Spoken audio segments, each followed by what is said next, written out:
Hey everyone, welcome to Locked On Lakers for Monday. Brian Kamenetsky, Andy Kamenetsky. If the Lakers are going to win game two, and they need to win game two, it's going to start with Austin Reaves and LeBron James getting better. Can they do it? That's next.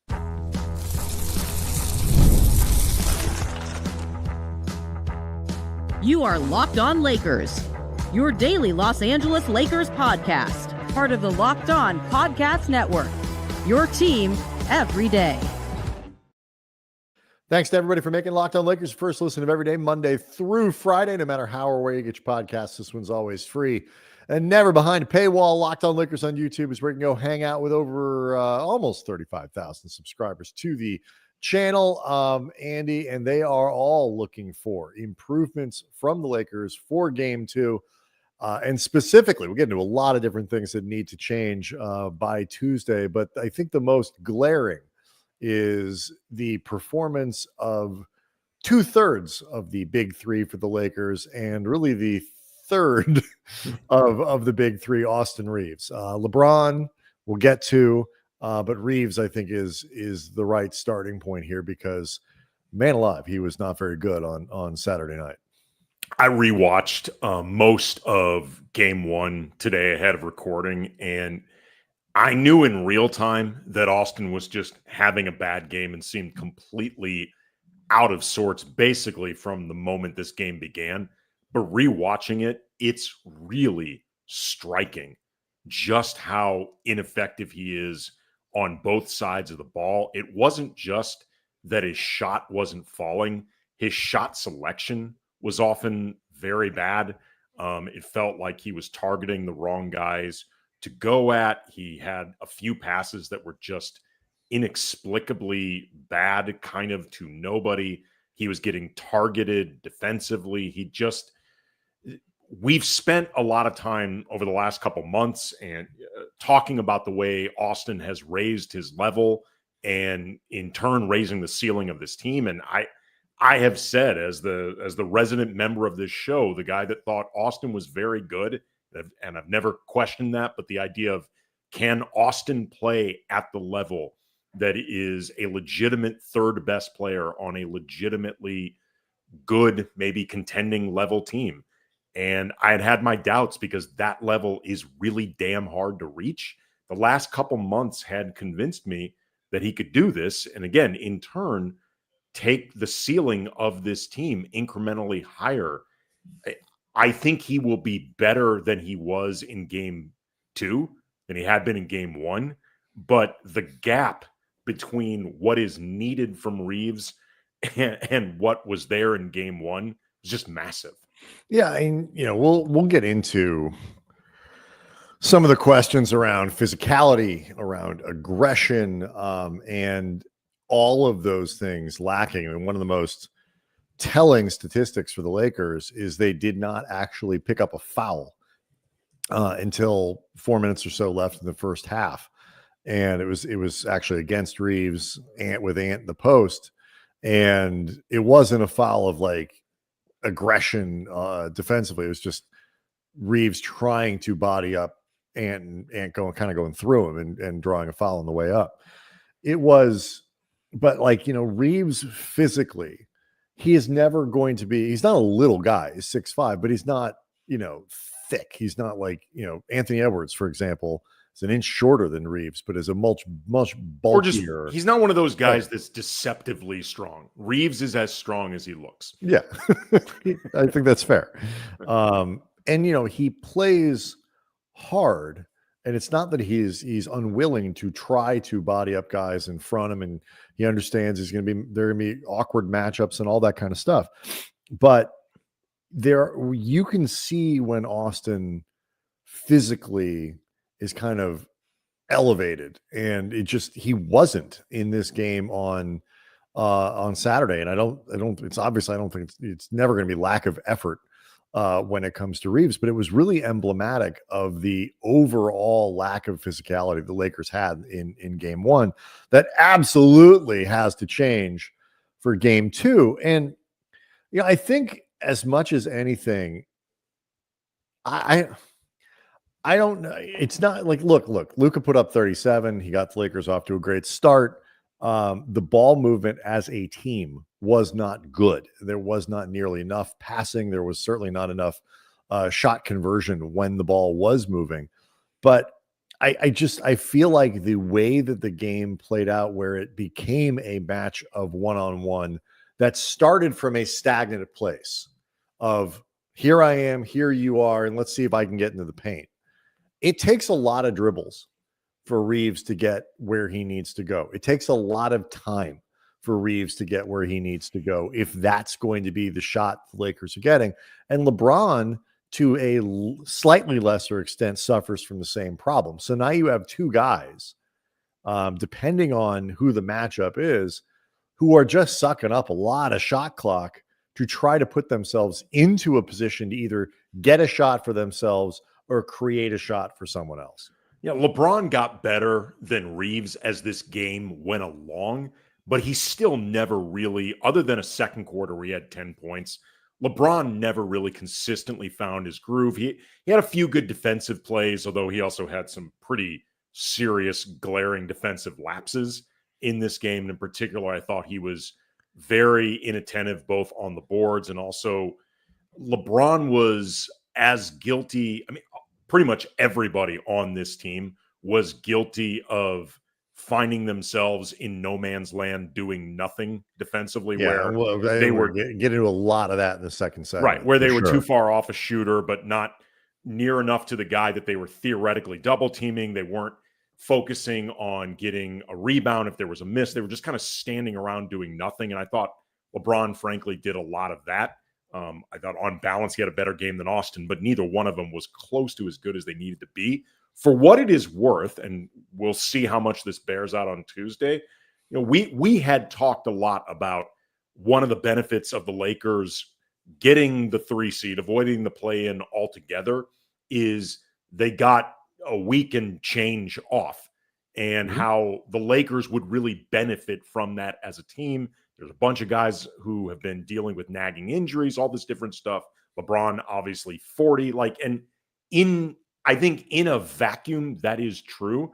But looking up some numbers on this team, and it's kind of counterintuitive given what everybody thinks they need, and maybe they even do, they tend to be at their worst the more games that they have off and in between games. And in particular, LeBron and Austin don't play all that well the more time that they have. And in the case of LeBron, I wonder if it's, you know, kind of like a long form version of, you know, how sometimes older guys don't like to come off the bench because they get warmed up and then they sit for a while and then their body feels creaky when they're getting back look, up. I know that if I go a few days without exercising, that first day back is a little rough. But I'm just saying, I wonder hard to get the legs going. I understand. I wonder if there's a sweet spot for LeBron where it's like you want him to get a little bit of a break, but not that much, because all of a sudden the body has to ramp back up again.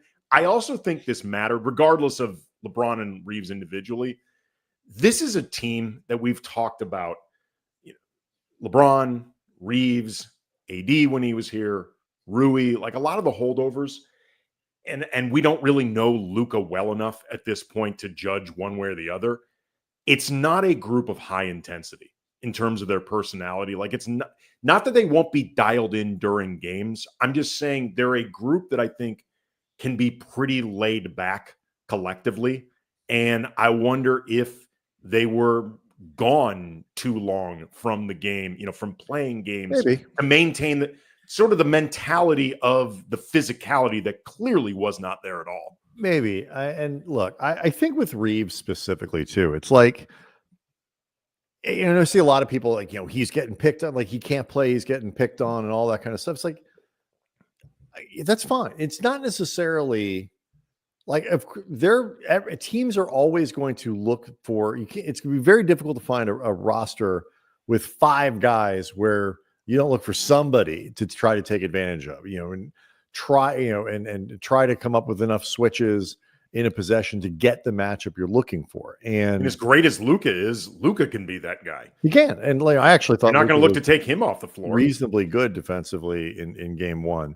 But the point being, it's like, there's always going to be something, and like you can devise ways to make that harder for teams, but you, and at the same time too, you can also put yourselves, Reaves isn't like so bad or something that if you tilt your entire offense to try to arrange for him to get picked on, that has potential consequences as well in terms of taking you out of what you're trying to do. And you get so focused on one thing that you kind of lose the forest for the trees.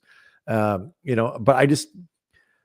I look at it and offensively, I feel like the Lakers need, like, he is the one that most needs the offense to regain some semblance of flow and pace and pop to it so that he can get the ball on the move, he can get the ball in transition, and then use his ability to kind of change speeds, herky jerky, all that stuff that he does so well to get into the paint and be effective, and then or come off screens and be a guy who can catch and shoot or catch and penetrate or whatever it is. Minnesota did some stuff. We'll get into this in the next segment. Minnesota did some stuff that I think Redick and the Lakers coaching staff is a little bit surprised by. So we'll talk about that, and we'll talk about the defense next. Locked On Lakers is brought to you by DoorDash. NBA fans, you know what time it is? It's playoff season. That means big performances, even bigger rewards. DoorDash is bringing the heat with a slam dunk deal for Dash Pass members during the 2025 NBA playoffs. It's called They Swoosh, You Score. Anytime a player drops 50 or more points in a playoff game, Dash Pass members score a free three-piece crispy tenders combo from Wingstop the very next day. Just place an order of $20 or more, use the code WINGSTOP50 at the checkout, and that combo is yours. It's crispy, it's delicious, and it's totally free. The offer is valid noon to midnight the next day. After the game, terms apply.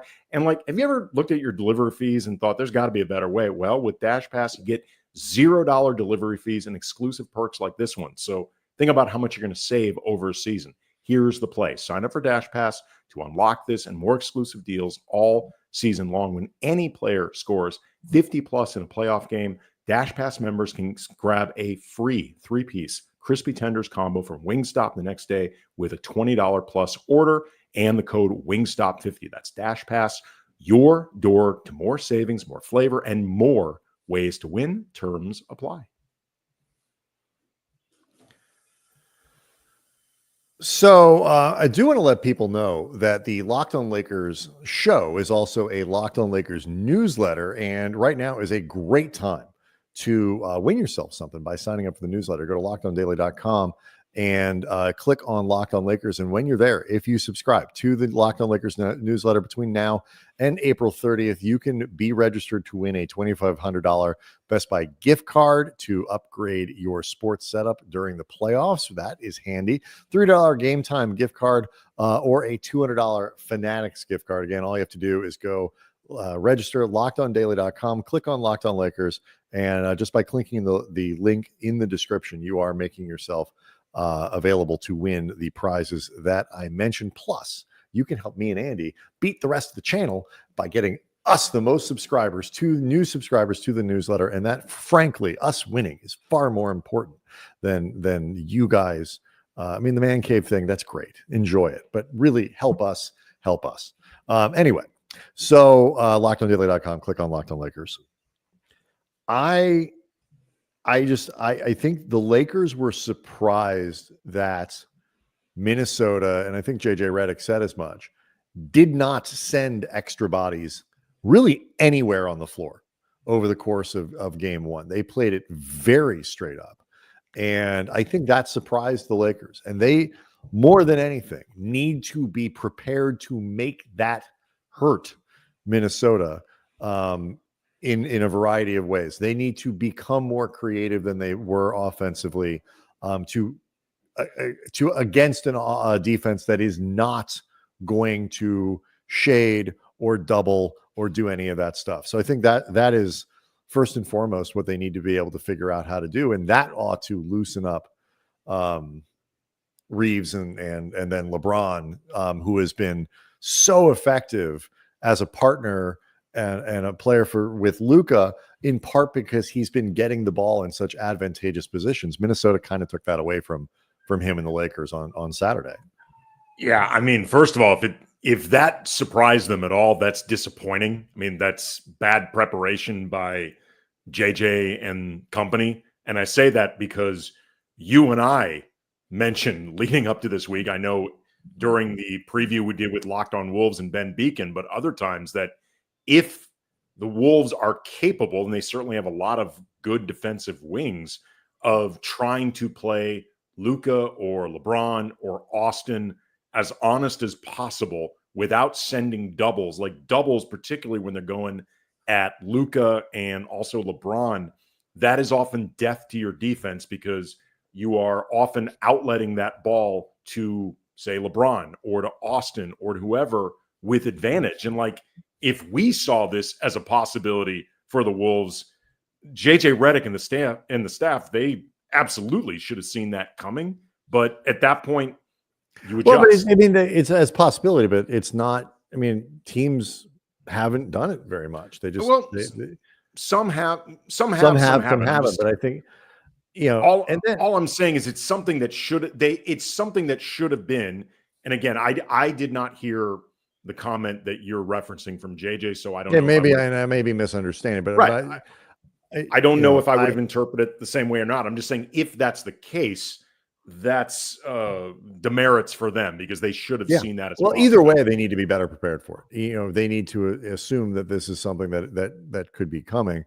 Because again, if I'm Minnesota, I'm going to, the Lakers scored 95 or 97. I would make them 95. Show me. Yeah, I would make them show me that they can make that defensive style pay before, get, you understand what I mean, before I would change it. I would make them beat it before I would change it. But the other thing, like, the Lakers need to do, getting into defense themselves, it's like, one thing on Minnesota was defending, and you could say, okay, Jaden McDaniels probably not going to shoot 85% again. And Naz Reid, even by open shooting standards, they were hot, making more than you would expect, all that kind of stuff. The Lakers, when you really start to break down the film, and there were a lot of people doing this on, for Sunday, and some just great stuff with all the different Lakers tape people out on social, you can really see how the Lakers just didn't even execute what they were trying to do very well. They got themselves put in a position, Andy, where they were doing the worst possible thing, which is not really shutting Anthony Edwards down, making it too easy for him to become a distributor, and giving themselves no chance to close on wide open shooters. They were so overcommitting into the paint all night with 2, 3, 4 guys. And you can tell they were shading off people that had no business being shaded off. Yeah, first of all, you mentioned the different people from, Lakers Twitter, people who cover the team, that were putting out video breakdowns. One of the ones I watched a bit of and want to give a shout out to, Jason Tim from Hoops Tonight, friend of the show. He did a very good, very frustrated breakdown of all of the stuff the Lakers were doing. Highly recommend people check that one out. But like you mentioned, it was a worst of all worlds approach, because they weren't sending help to Anthony Edwards for the most part until he was deep into the paint. And then it would be basically everybody helping, leaving everybody else completely wide open. Like, according to NBA.com's tracking, the Timberwolves had 86 field goal attempts in this game. 57 of them were uncontested. And obviously the metrics for the NBA.com people, the way they judge this, might be different from someone else, but it can't be that different to come up with like 60% of the field goal attempts by another team being uncontested. That's just like Jaden McDaniels, for example. He went 9 of 13 from the field, which I wouldn't count on happening again. 11 of 13, I believe. Excuse me, 11 of 13 from the field. I wouldn't count on that happening again unless he has 9 uncontested attempts like he did in game 1, where he went 8 of 9. If you give him 9 of his 13 uncontested, he might have another big night like that. And, I would prefer them try to play Ant as straight up as possible and keep Minnesota shooters. And they have a lot of legit shooters out there. Mm-hmm. Try to make Ant beat you in a lot of ways, but with as little help as possible. Or if you're going to be trying to double him, they need to be trying to shade him to certain spots on the court, but bring defenders earlier, make it uncomfortable for him, try to make it harder for him to get rid of the ball, leading to a turnover. Once he gets rid of the ball, make sure it's difficult for him to get him back again. But it felt like the way they were approaching Ant, and kind of by extension, everything else defensively, there was no intentionality at all to what they were doing. I would love to know exactly what the game plan was, or what the film study looked like on Sunday. I can't imagine that was what it was. It's funny because in the playoffs, people say, "Oh, you got to make adjustments." And there's a really interesting line. I remember asking Greg Popovich about this once in the playoffs, and this is a challenging thing for a coach, is diagnosing what is the difference between this is something we need to do differently. We are set up with our offense. We're running these plays with this one. This is our defense. This is our rotation. These are our matchups. We're going to change those things fundamentally, or we're going to do what we intended to do in that game that we just saw. We're just going to do it better, and do what we execute the game plan better. We're going to make more shots. We're going to pay closer attention to the details of what we're going to do what we did with more intention and physicality and stuff like that. And so, I think I would love to know if the Lakers really need to revamp their defense completely, or if it really is like you're saying, okay, guys, don't wait until he's at the free throw line before the help comes. It needs to come higher. It needs to come faster. It needs to come more aggressively. We need to move faster with more urgency. If they do that, does that change where those, where those defensive matchups happen on the floor? Does that change the intensity of the closeouts, of the rotations, and all these other things? But I agree with you. I think you need to make a commitment to either get that stuff done earlier. And if you're going to double team Ant, if you're going to throw bodies at him, they got to be more aggressive and higher on the floor and all that kind of stuff, or make Ant score 50, and have him go nuclear and avoid the temptation to shade so far off of Naz Reid that he's shooting warm-up free throws. What were they, 9 of 13 on corner threes, or something ridiculous like that? It couldn't be that low.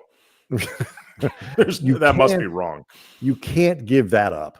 And I that line between rethinking what they need to do, which I think offensively they really need to rethink what they were doing, and then defensively maybe just do what we're supposed to do but do it better, because the personnel is not going to be much different. They're not, other than maybe trying to get Hayes a few more minutes. Personnel is the personnel. Hayes, or we can talk about this. I think the personnel and the choices that JJ went with the rotation, for what it's worth, JJ actually said before game one that his rotation is not set in stone and that it could be fluid, and maybe there could be some fluidity heading into game two, because I wonder if there does need to be Reddish ain't around to put in. That's true. There might need to be some adjustments made. So we'll get into that coming up next. Locked On Lakers is brought to you by FanDuel. The NBA playoffs are here. FanDuel is giving new customers an incredible way to get in on the action. Right now, when you join FanDuel and place your first $5 bet, you get $250 in bonus bets if your bet wins. And FanDuel makes betting so easy, whether you're picking your favorite team, the Lakers, I presume everyone listening right now, or diving into player props, from three-pointers to steals to assists. FanDuel has so many ways to bet your favorite player props. Plus, once the game tips off, you can even combine live prop bets into a same-game parlay for a chance to win big. Don't miss out. Head to FanDuel.com, claim your $250 in bonus bets today.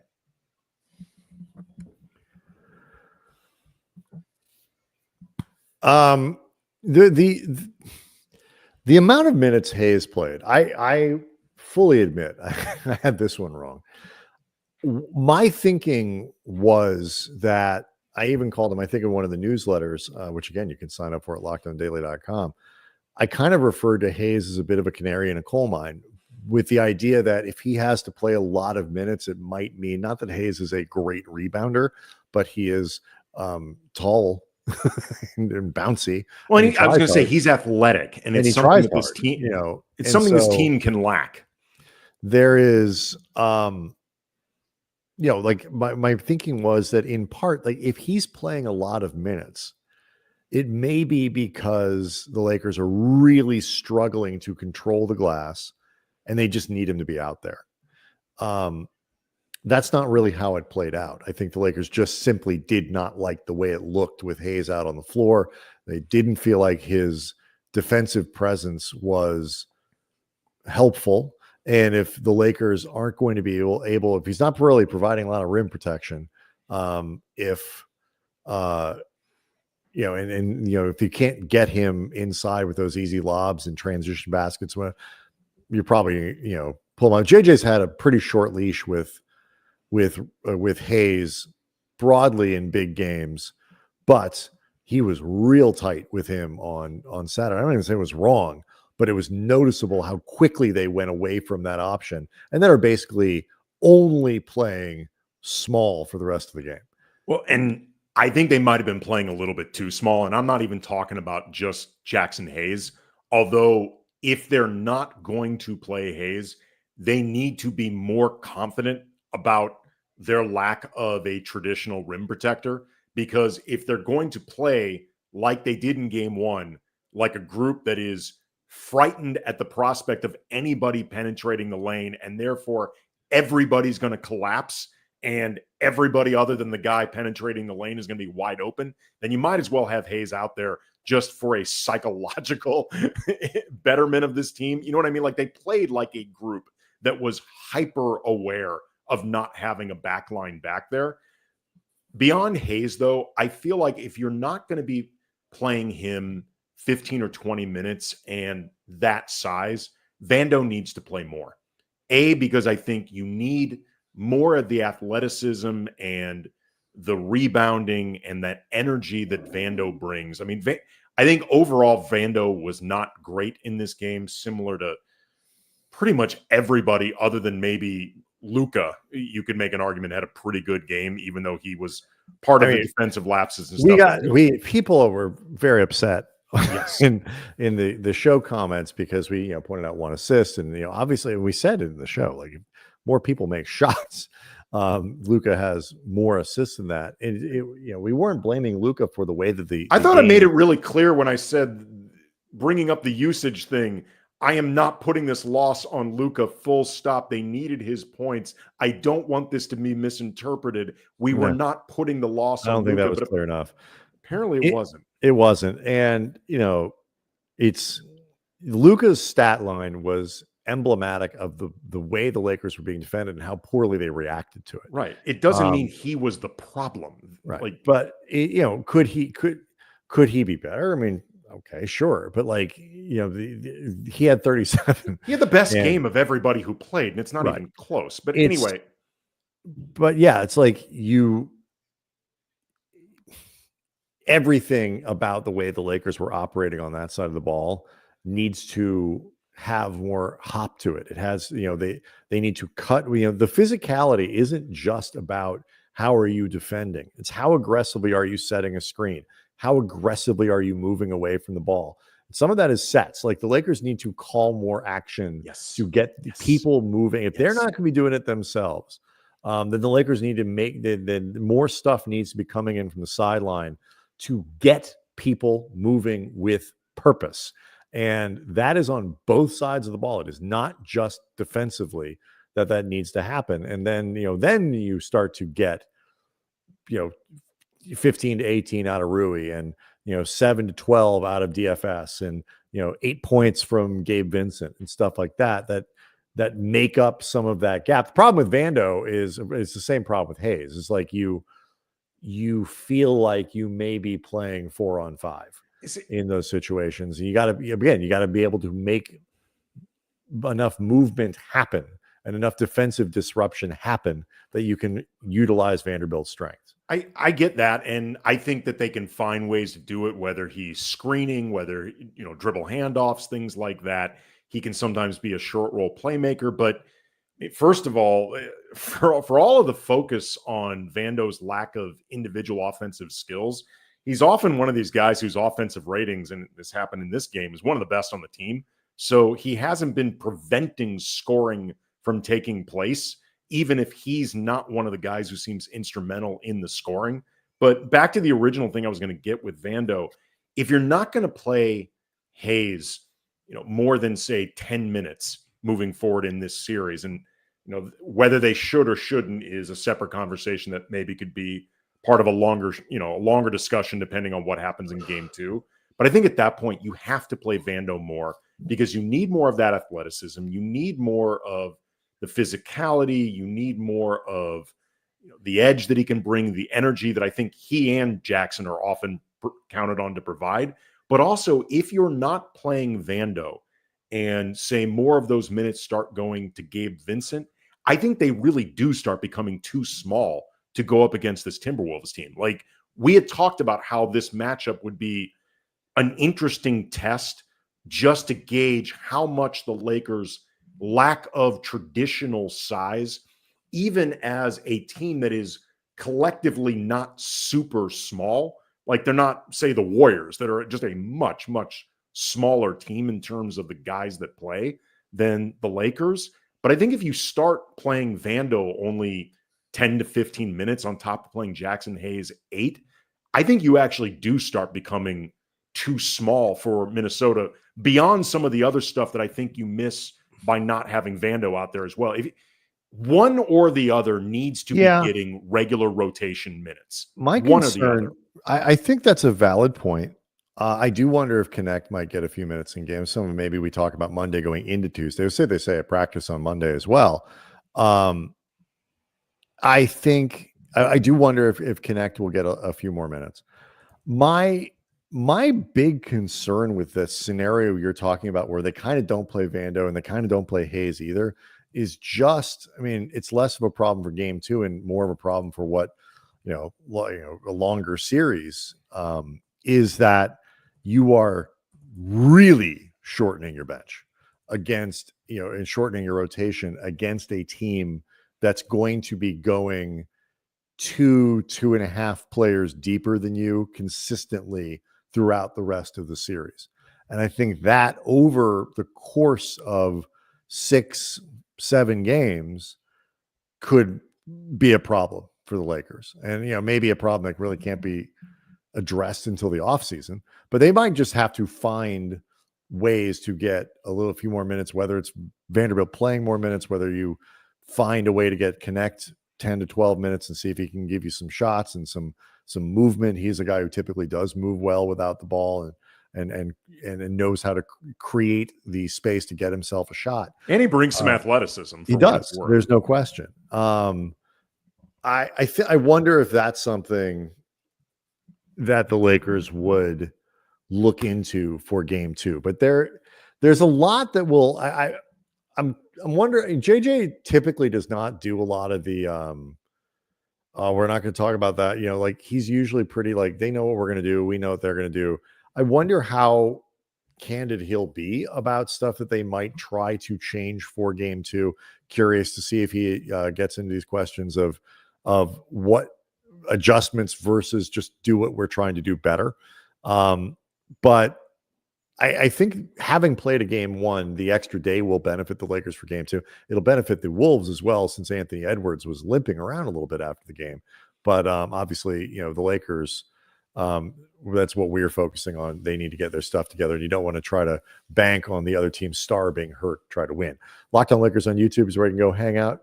I want to leave a last note of optimism just for people. LeBron James, over his career now, 32 and 24 in game 1s, which I think most people would suspect, given the totality of LeBron's career and how much time he has spent in the playoffs on deep runs. Probably you'd expect it to be higher. His overall playoff series record is 41 and 14. So he's got a lot of experience winning series after dropping game 1. Yes, plenty. And it is not emergency time until they don't win game 2. Then then it's okay to find the panic button. But until that happens, it's okay. Locked On Lakers on YouTube, so we can go hang out with over 34,000, near 35,000 subscribers to the program. Make sure you are signing up at the YouTube channel. Make sure you are subscribing via iTunes and Spotify and all that good stuff. We'll see everyone Tuesday.